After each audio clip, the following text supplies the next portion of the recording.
We are now going to calculate the forecast for fiscal year 6 by using a least squares trend line. Just like we did before, we're going to be using 5 years of information to calculate the forecast. I start with a simple explanation of how the method works.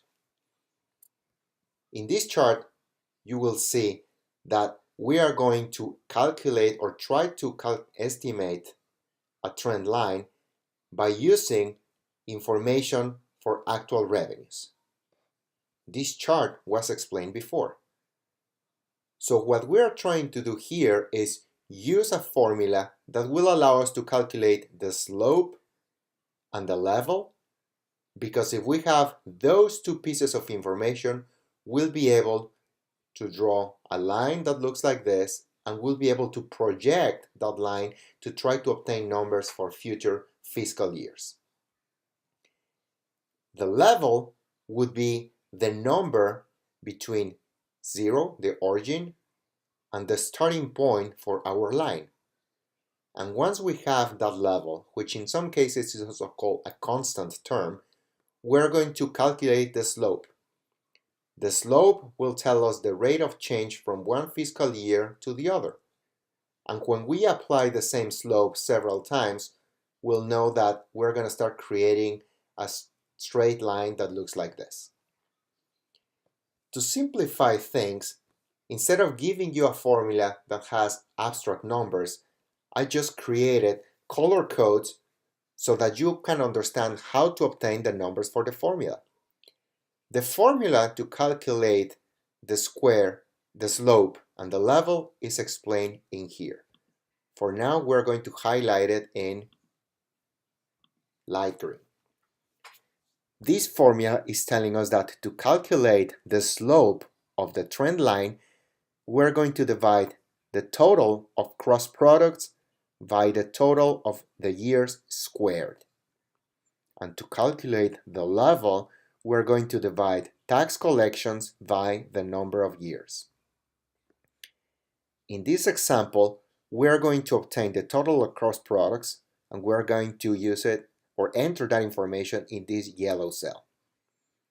The total of years squared will be the number that will go in this red cell, and tax collections will be the number that goes in this green cell.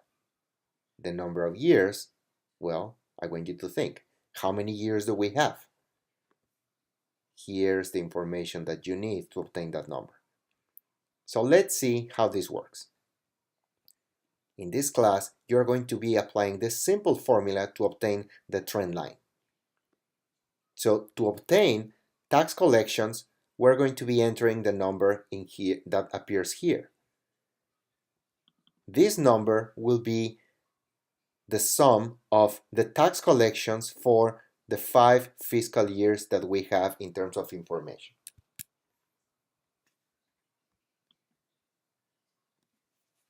Once you have that, then you will try to obtain the information for the cross products and the information for the years squared.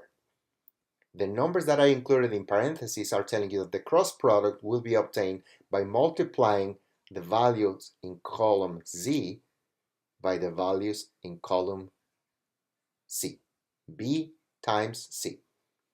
And to obtain the year squared, you will be multiplying C times C, which is each of the numbers that appears here. And then by using that information, you obtain the values that go in the yellow cell and in the red cell.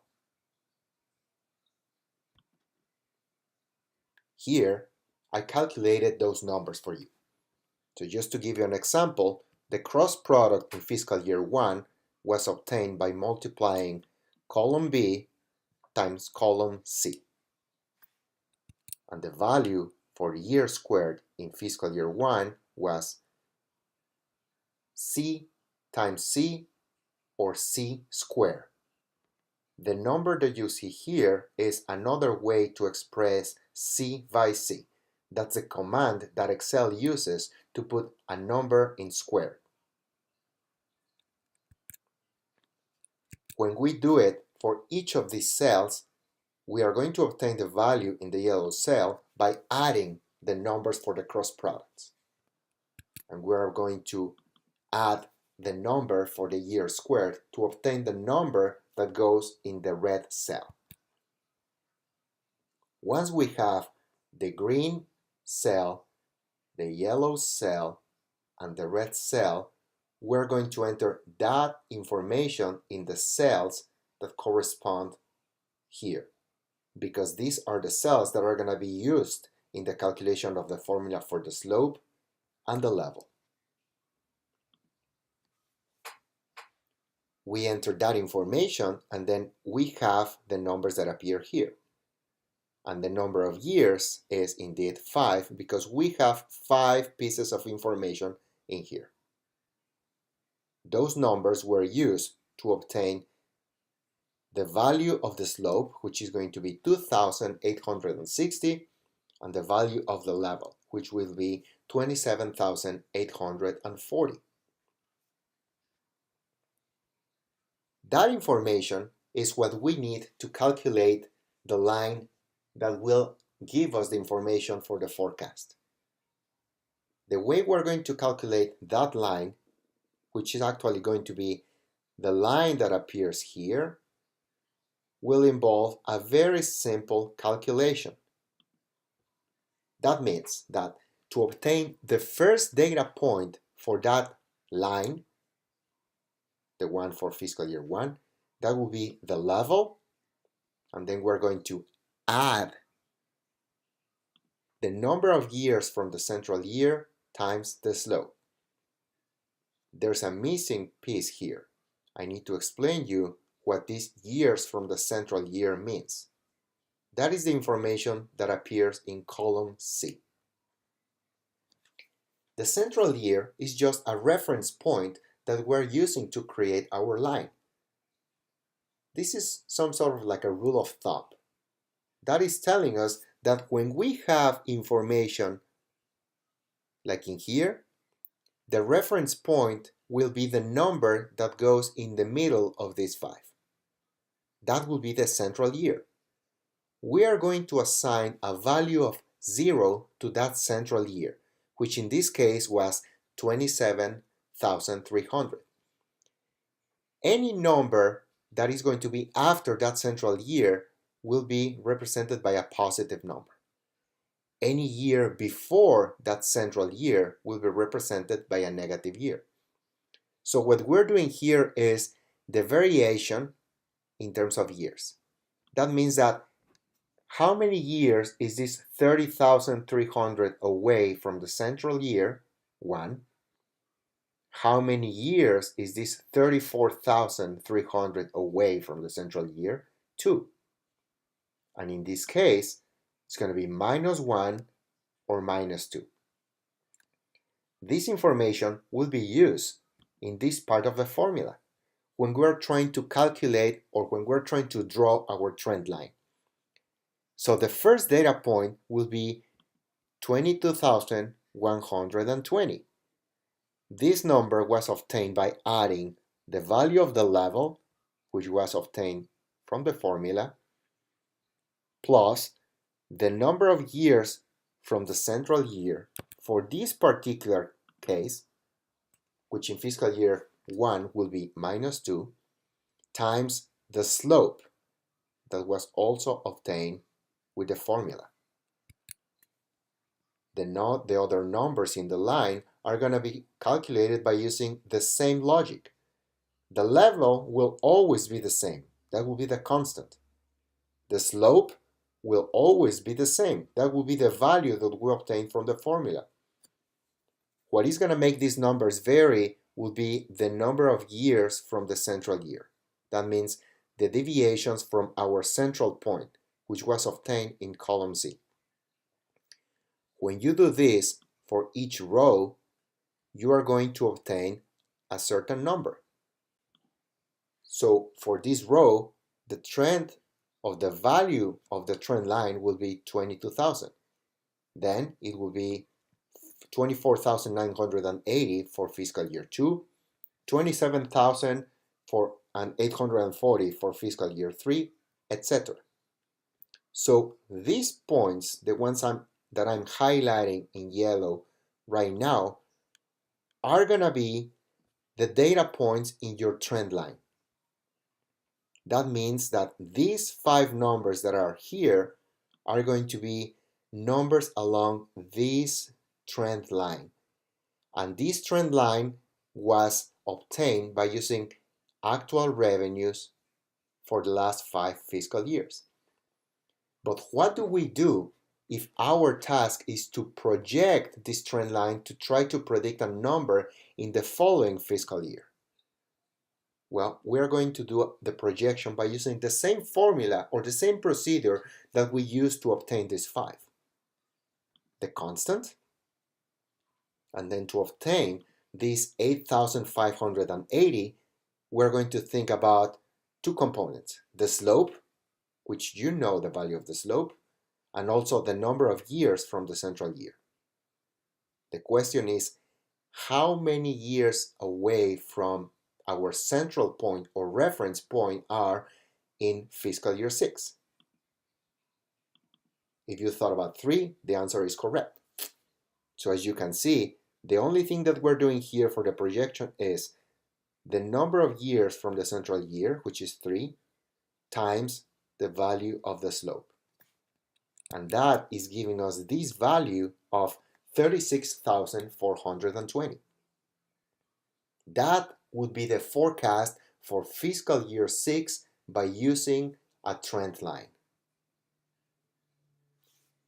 Once we reach this point, what we have done is to calculate proportionate change, moving averages, and a trend line. And we use the same information to do the calculations. So what we have is this. We forecasted sales taxes by using 5 data points. By using the same 5 data points but different methods, we obtain 4 different numbers. We obtain one number with a proportionate change, one number with a 2-period moving average, one number with a 3-period moving average, and one number by using a trend line. Look at the numbers. When you compare the numbers, as in this case, you will see that the numbers are not the same.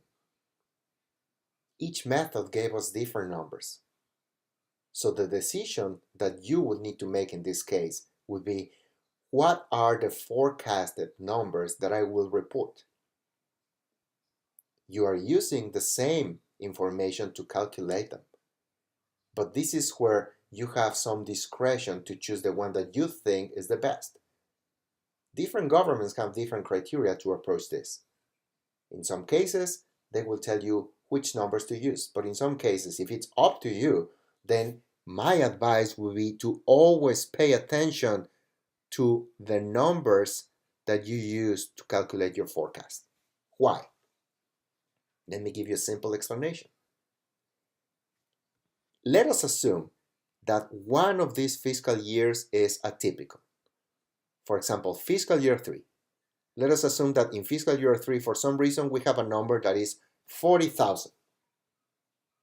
When you have 40,000, you know that any method involving an average that includes that 40,000 will be biased.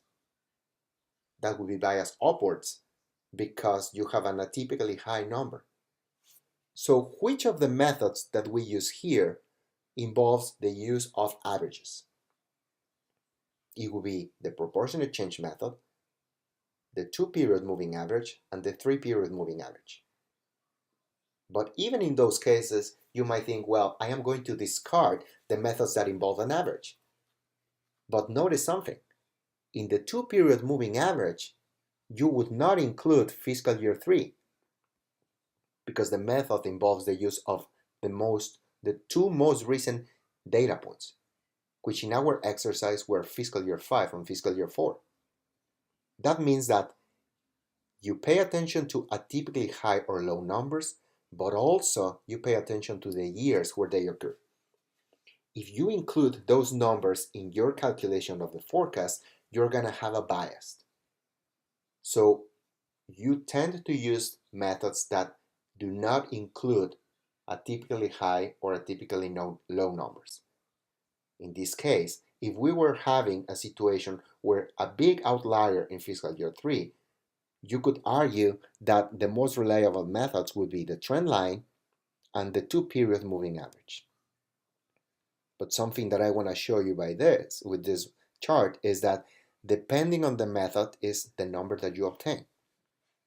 There is some variation here, and that is a big challenge because if you report a number to your decision makers that is very low, then it might not be that bad because they will be planning spending based on the forecast revenue that you provide them. And if it's low or conservative, then they're just going to be planning for expenditures that are not that high.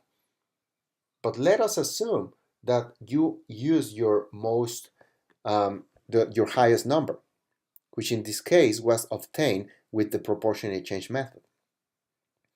If you report or recommend the planning of spending by using that number, what happens if the collection of sales taxes was not that high when it actually happens sometime in the next fiscal year? Then the decision maker, thinking about the mayor or governor, would need to cut spending to balance the budget. So here's why it's so important to have a good rationale to propose a certain forecasting method. The goal of my class is to show you these 3 simple ways to forecast revenues.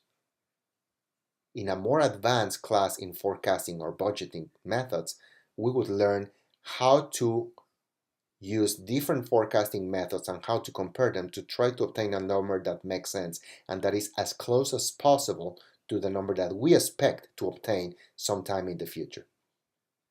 For now, learn how to use these 3 methods and think about the reasons or the situations where you would use or not use the proposed methods when reporting the results of your forecast. Good luck.